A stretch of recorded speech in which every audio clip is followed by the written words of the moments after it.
Patrick Roger. L'humeur de Danny Cohn-Bendit comme chaque matin. Bonjour Danny. Bonjour Patrick. Alors vous vous interrogez, mon cher Danny, sur notre nucléaire. Au moment où les Chinois s'intéressent à ce qui a été notre fleuron national, vous posez la question de l'efficacité et du coût financier, une sacrée facture. Oui, en fait, le nucléaire français, ce symbole de la modernité industrielle dans les années 50, eh bien, va mal. Suppression de postes, on parle de 2300 postes, on va fermer des postes à Tricastin, à Marcoule, etc.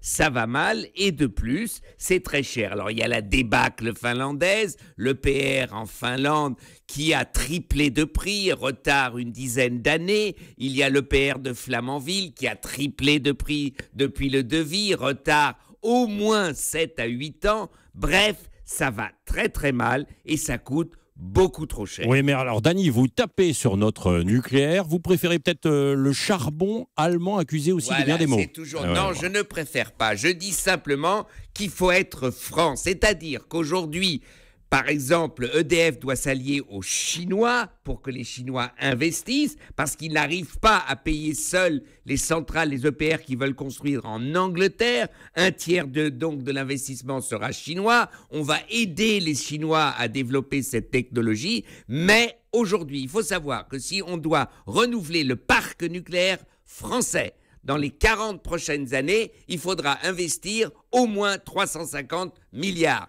350 milliards. Eh bien, vous pouvez faire vos poches, mon cher Patrick, oui, pour trouver 350 milliards en France dans les 30 prochaines années. Donc, il faut peut-être se poser la question, est-ce que le nucléaire, c'est has-been, c'est dépassé, c'est out of the world, et il faudrait trouver autre chose. Ben voilà, Danny Cohn-Bendit qui relance un débat national et voire international sur le nucléaire. Merci mon cher Danny. L'humeur revient demain matin à 8h moins 10 sur Europe 1. À demain Danny. À demain Patrick.